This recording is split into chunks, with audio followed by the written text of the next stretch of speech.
नमस्कार दोस्तों, मैं ओमकार ठाकुर सरोहा पब्लिकेशन के YouTube चैनल पे आपका स्वागत करता हूं। एक बार फिर से हम लोग नए उत्साह के साथ 1000 वोकैब जो 1000 वोकैब की सीरीज थी उसके अगले लेक्चर की ओर मैं बढ़ रहा हूं, जिसमें हम लोग वोकैब के सारे पार्टिकुलर वर्ड्स को देखेंगे कि कैसे कैसे उसके निमोनिक्स बना के उसके पिक्चर कंपोजिशन करके देखेंगे कि कैसे बन रहा है और कैसे हम उसको यूज कर रहे हैं। देखिए, आज का पहला वर्ड हमारे पास क्या है? मेम। मैम का मतलब मैम एक क्या बेटे? वर्ब है। क्या है ये? वर्ब है, जिसका मतलब क्या होता है? जख्म देना। क्या होता है? परमानेंटली डैमेज, अपंग कर देना। क्या होता है बेटे? अपंग कर देना। क्या होता है? अपंग कर देना। ठीक है, अपंग समझते हो ना, डिसेबिलिटी जिसको बोलते हैं हम लोग। तो यहाँ पे इसका मीनिंग क्या होगा? वॉन्ड और injured so that part of the body is permanently damage. मतलब जब परमानेंटली आपके पार्ट्स ऑफ बॉडी को डैमेज कर दिया जाता है उसको हम क्या कहते हैं? मैम।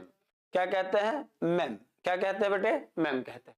अब इसकी ट्रिक क्या है? आप मैम को मैम से जोड़ दो, स्कूल वाली मैम। आपकी मैम ने आपको मार मार कर मैम कर दिया। क्या कर दिया? अपंग कर दिया। क्या कर दिया? अपंग। तो मैम का एक अच्छा सा वर्ड याद रखेंगे आप, अपंग। क्या होता है? अपंग। तो कैसे याद रखेंगे? आपकी मैम ने आपको मार मार कर क्या कर दिया है बच्चे? अपंग कर दिया है, परमानेंटली डैमेज कर दिया है आपको। क्या कर दिया है? परमानेंटली डैमेज कर दिया है। तो मैम का मतलब क्या हो जाएगा बेटे? परमानेंटली डैमेज किसी भी पार्ट्स ऑफ बॉडी को। जैसे यहाँ पे दिखाया गया है और यहाँ पे देखो इसको जला दिया गया है। तो जलाने के बाद क्या है? इसका हाथ का ये जो स्किन है वो क्या हो गया? खत्म हो गया है। तो ये क्या हो गया? यहाँ ये वोंड हो गया, यहाँ से ये अपंग हो गया है। तो ये क्या हो गया? ये परमानेंटली इस पार्ट्स को इसने इसके स्किन को हटा दिया गया है। तो ये मैम कर दिया गया। क्या कर दिया? मैम। और ये किसी मैम ने ही क्या होगा? अब इस मैम को ये मैम से जोड़िए, इसने किसी से मोहब्बत कर ली होगी और उस मैम ने इसको क्या कर दिया? काटने पे, अपने हाथ को काटने में मजबूर कर दिया, परमानेंटली डिसेबल्ड कर दिया, इसको डैमेज कर दिया इसको। तो यहाँ पे ये क्या आ रहा है? मैम की बात कर रही है। मैम से याद रखना है, मैम, जब से मैंने मैम से नजर मिलाई मेरे नजरें ही अपंग हो गए। तो याद रखना है मैम का मतलब क्या होगा? अपंग, परमानेंटली डैमेज्ड, याद रखना है आपको। क्लियर है बच्चे? अगला वर्ड है डिंजी। डिंजी एक एडजेक्टिव है जिसका मतलब होता है ग्लूमी एंड ड्रैब। क्या होता है बेटे? ग्लूमी एंड ड्रैब, धुंधला दिखना। क्या दिखना? धुंधला या गंदा दिखना। क्या दिखना? धुंधला या गंदा। दिन को दिन बोलो, ठीक है, अब दिन में भी, और जी को जी भी बोलो, अब दिन में भी आपको डिंजी, धुंधला दिखता है। तो यहाँ पे देखो ये क्या है? बहुत सारे राफ्टर हैं, ठीक है, और यहाँ पे समुद्र है और समुद्र की ओर पार इसको क्या दिख रहा है? धुंधला दिख रहा है। तो डिंजी हो रहा है। डिंजी का मतलब क्या हो जाएगा बेटे? धुंधला, नॉट क्लियर। क्या हो जाएगा यहाँ पे? Not clear. ठीक है, और एक गंदा का होगा तो फ्रीदी, डर्टी भी लिख सकते हैं। और डिंजी को ही हम डिफाइल कह सकते हैं। क्या कह सकते हैं हम? डिफाइल कह सकते हैं। इसी को हम क्या गंदा भी बोलेंगे, पॉल्यूट भी बोलते हैं। क्या बोलते हैं इसको हम? पॉल्यूट भी बोलते हैं। ये भी इसका सिनोनिम्स हो जाएगा। तो याद रखना है डिंजी। डिंजी को मतलब कैसे याद रखेंगे? दिन में ही। दिन में ही अब आपको क्या लिखने लगा है? धुंधला दिखने लगा है। तो डिंजी का मतलब क्या हो गया? धुंधला। अंग्रेजी में इसको क्या बोलेंगे हम?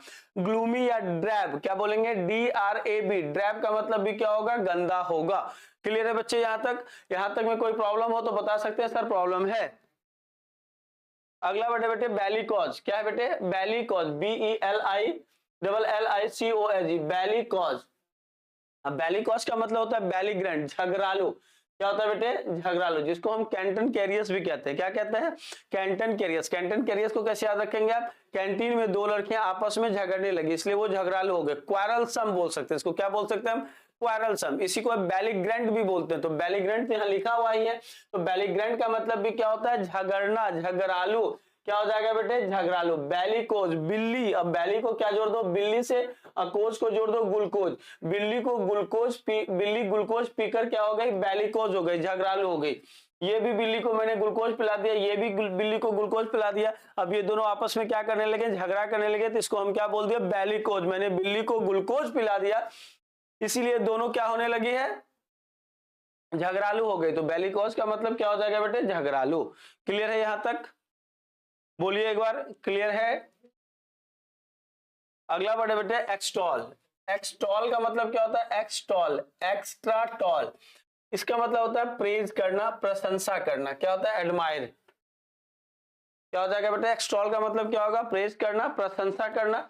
अब देखो इसका मतलब क्या होता है? प्रेज। अब यहाँ पे एक्स्ट्रा टॉल, अब क्या है, अगर मान लो किसी पार्टी में या किसी समारोह में तुम गए और तुम एक्स्ट्रा टॉल किसी इंसान को देखते हो, मतलब क्या है, वो अलग से लंबा, जैसे खली आ गया तो वो क्या बहुत लंबा है, तो जो एक्स्ट्रा टॉल लोग होते हैं सभी उसके क्या करते हैं, एक्सटॉल करते हैं। क्या करते हैं, उसको एक्सटॉल, प्रेज करते हैं, अरे इतना लंबा है, इतना अच्छा लग रहा है देखने में, इतना सुंदर है ये। तो एक्सटॉल को कैसे याद रखेंगे, एक्स्ट्रा टॉल, जो एक्स्ट्रा टॉल लोग होते हैं सब उनकी क्या करते हैं, प्रेज करते हैं, मतलब एक्सटॉल करते हैं। तो एक्सटॉल को याद रखेंगे प्रेज से। क्लियर है बच्चे?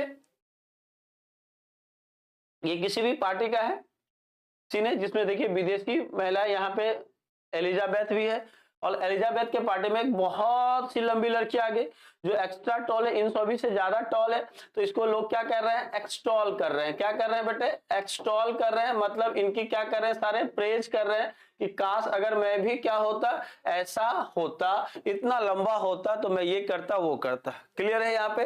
तो एक्सटॉल का मतलब क्या हो जाएगा, प्रेज करना। यहां तक कोई दिक्कत हो बच्चे तो बता दीजिए, कोई दिक्कत हो तो बता सकते हैं। अगला वर्ड क्या है बेटे, फियास्को। ठीक है, फियास्को को इसे याद रखेंगे। फियास्को का मतलब होता है कैटास्ट्रॉफ। ठीक है, क्या होता है, कैटास्ट्रॉफ या फेलियर, इसको क्या रखेंगे, असफलता। फियास्को को इसे याद रखिए, फीस की कमी जीवन में क्या होती है, फीस को समय पर ना देने पर जीवन में क्या आ जाता है, फियास्को मिलती है, असफलता मिलती है। या तो ऐसे यार के फिर से उसको क्या मिल गई, एग्जाम में असफलता मिल गई। तो यहाँ पे क्या है, कैटास्ट्रॉफ और फेलियर, ये दो वर्ड याद रखना है आपको। तो फियास्को को कैसे याद रखेंगे, फिर से उसे क्या मिल गई, असफलता मिल गई, या फिर से वो क्या हो गया, फेल हो गया, तो अपने जीवन में वो क्या हो गया, फेलियर हो गया। तो फियास्को का मतलब क्या हो जाएगा बेटे, फेलियर। तो याद रखिए, अगर ये पैसा आपके पास है तो आप अपने जीवन में हमेशा सक्सेसफुल हैं। If there is no money, अगर यहाँ पे पैसा नहीं है आपके पास तो आपके जीवन में फियास्को आएगा ही आएगा। इसीलिए अगर आप फियास्को से बचना चाहते हैं तो इस वीडियो को अच्छे से देखें और हर एक वर्ड्स को अच्छे से अपने दिमाग में उतारें और एग्जाम पास करें। एग्जाम पास करने के बाद आपके जीवन में ये फियास्को नाम का शब्द नहीं रहेगा। ठीक है बेटे, क्लियर है यहां तक? अगला वर्ड है बेटे ऐसे। अब ऐसे को हम ऐसे राइटिंग भी लिखते हैं, तो ऐसे ऐसे, ठीक है। ऐसे का मतलब क्या होता है, एनालिसिस करना, मूल्यांकन करना।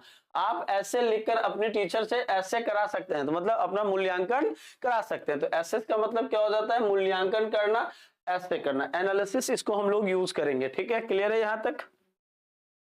अगला वर्ड, लास्ट वर्ड है आज के क्लास का। अगला वर्ड क्या है बेटे हमारा, इंडिजेंट। इंडी को हम क्या बोलेंगे, इंडिया, जेंट को क्या बोलेंगे, जेंट एंड जेंटलमैन। तो यहाँ पे या एजेंट भी बोल सकते हैं, तो एडजेक्टिव है ये वर्ड। ठीक है, इंडिया, इसका मतलब होता है पुअर, जिसको हम एक वर्ड में पॉपर भी लिख सकते हैं, अभी लास्ट क्लास में याद करवाया था, पॉपर। ठीक है, अब यहाँ पे इंडिजेंट को कैसे याद रखेंगे, इंडिया के एजेंट। कैसे रखेंगे बेटे, इंडिया के एजेंट बहुत गरीब है।